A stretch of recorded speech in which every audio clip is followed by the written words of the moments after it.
Hello followers of Premier Global NASM. My name is Matt Gleed and I have been a personal trainer for over 20 years. This vlog is the first of 3 and we're going to be looking at a career of a fitness professional. I'll be giving you some honest insight as to how your work might be and also what to expect. So grab a drink, sit back and let's start with some insights and how the real fitness life might be for you. From studying your level 2 and level 3, you might be doing a lot of pressurized study. There might well be some information that you have done before, but there will be some concepts that you have to embrace, and ultimately, because there is an exam, you need to get that information correct. Now that information often comes from a syllabus which can be a little bit out of date because the modern world changes so quickly. So we have to think about the information that I personally learned over 20 years ago and how much of it I use now can be very different.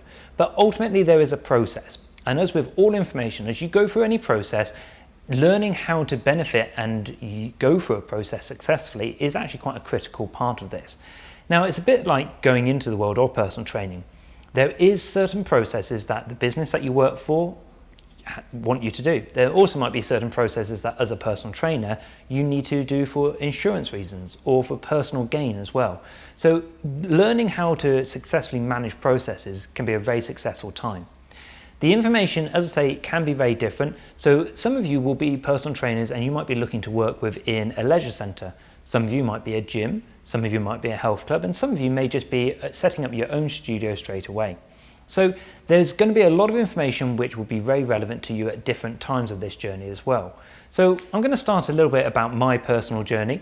And when I first started personal training, I felt like a glorified cleaner. There was so much cleaning being done. I would get a job in a gym where I would be doing gym instructing and be able to do some personal training. And my job was to start at 6 in the morning and I would be cleaning down all the machines from last night. Now, sometimes if you've got a nice member of staff who's been on the evening shift and they had a quiet shift, they might have done some of it for you and signed that off on the paperwork. But quite often there is going to be a lot of maintenance and a lot of cleaning that you will need to be doing. Well, that's not necessarily a bad thing because you do actually truly understand how all of the machines get used, and that way then understand some of the features. So even if it's some of the strength equipment that you might use regularly, to start understand what components, because one day you might own your own gym and it might save you a lot of money to be able to fix equipment yourself rather than pay expensive call-out charges as well. So be mindful about learning from processes and being good at them so that you can actually use that information at any further time as well. Now, when I first started working, I actually started off in a leisure centre. Now, quite often I would have to be asked to do some lifeguarding, and sometimes I would be rotated to do lifeguarding at certain times. There was also times when I had to do court setup, so for badminton or for tennis, maybe putting up the football nets and things like that. So there would be a lot of work around the whole leisure setup as well. Some of this was great because it gave me variety in the work that I was doing. I didn't really want to just be in the gym the whole time. Ultimately, when I first doing this, I was 18 years old, so it was a long time ago. But at the same time, it was about understanding all the different roles that were happening in fitness, which I could maybe take a specialism in at different times. But sometimes I also found myself on reception and even behind the F&B setup as well, the food and beverage areas. Now this sometimes would be learning about bookings, which was quite interesting because then you would learn how to use the systems, which would be, as a personal trainer, really good because then I started to get an insight as to how to use systems and how to manage bookings and what the capabilities were. But also the F&B side of things, it was very interesting to just create that skill of being able to speak to people, build up a rapport, have a little bit of banter with them, which happened really quickly. So these were all very positive areas of the whole leisure and the whole fitness setup, which I was doing in the health clubs as well. Now, all of these skills actually gave me a great grounding, and it made me be able to have some confidence in just talking to people quite freely. Now, when you're talking to people and you're wanting to ultimately get them into buying personal training from you, there's almost like a little ratio which has been used in fitness for quite a while. Now, historically, that ratio is a 10-4-1. Go and speak to 10 people. Out of those 10 people, 4 people will generally show interest in buying personal training. So you book them in for an appointment, and out of those appointments, 1 person is likely to sign up for personal training. Well, personally, I had a very different ratio than this. Out of every 10 people that I spoke to, around about 6 of them showed a lot of interest, and around about 6 of those people who showed interest would convert into being a personal training client. Now that was very relevant towards me because I found it very easy to talk to people about fitness, and I also did a lot of ongoing education. So there wasn't really any excuse why somebody wouldn't want to work with me other than the fact that they just couldn't afford it. Well, and I would almost try and iron that out before I'd even make a meaningful impact on my time and actually speak to them about what it is that I could do to help them.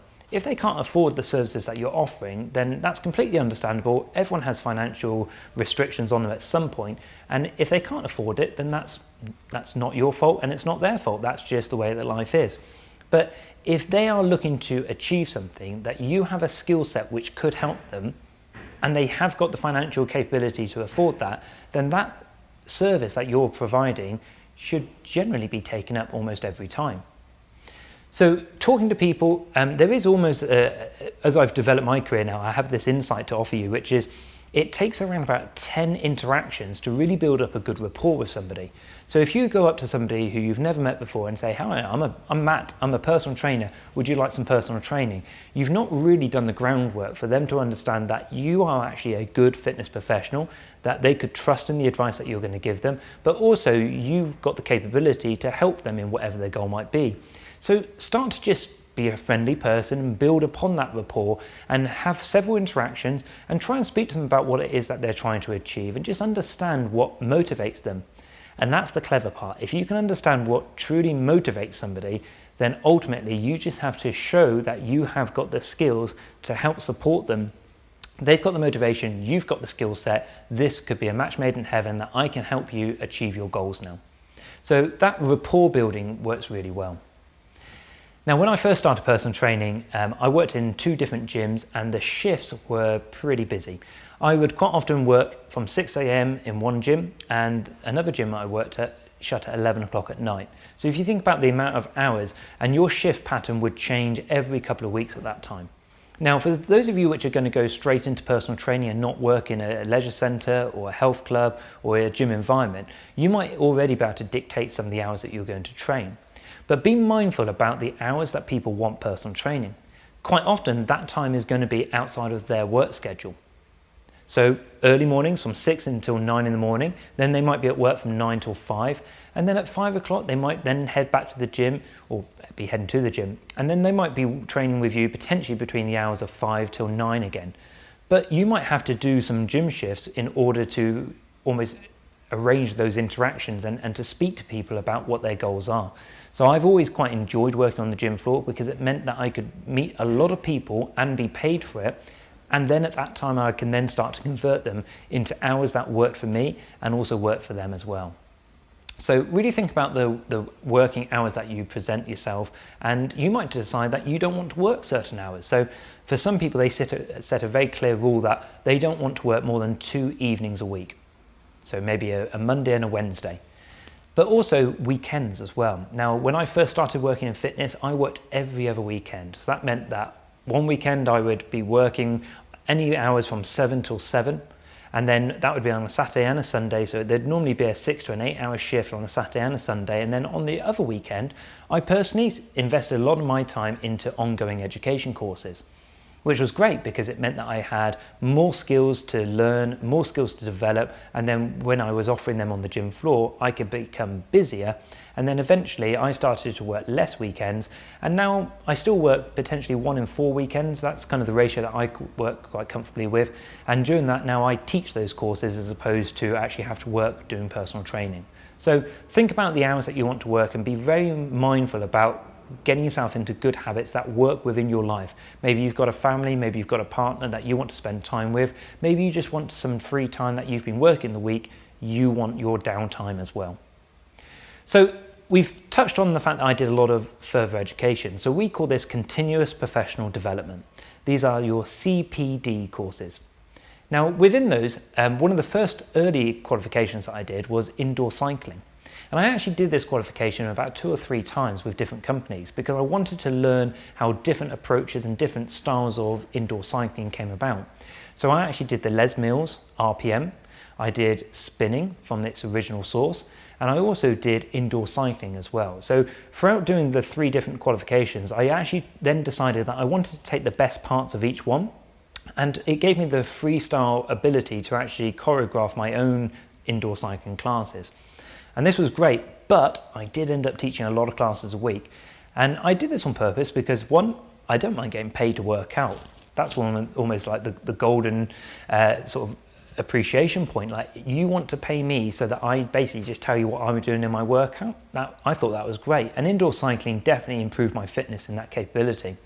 However, it did have an impact on what I wanted to do in my own personal life as well. So things like playing football or playing tennis, I did find that my legs were just really tired all the time, which meant that I couldn't carry on playing the football because the risk of getting a knock or an injury meant that I would therefore lose some of that income that I was getting used to.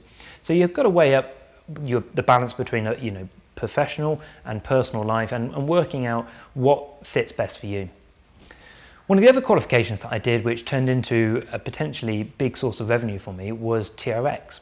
It meant that I could do workouts around people's homes. It meant that I could do them out in the park. It meant that I could get people to work on their core inside the gym as well. So it gave me a lot of flexibility and scalability to work with any type of person in any environment. And indeed, it was around about 12 years ago I did my TRX qualification.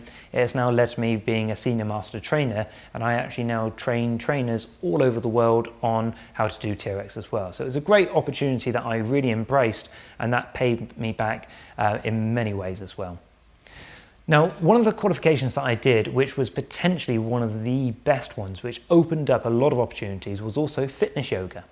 Now, if you think about earlier when I said I was teaching maybe 11 spin classes a week and I still wanted to play sports, I was very mindful that I needed to do some stretching myself. And I thought, well, I like yoga, so getting into that was great.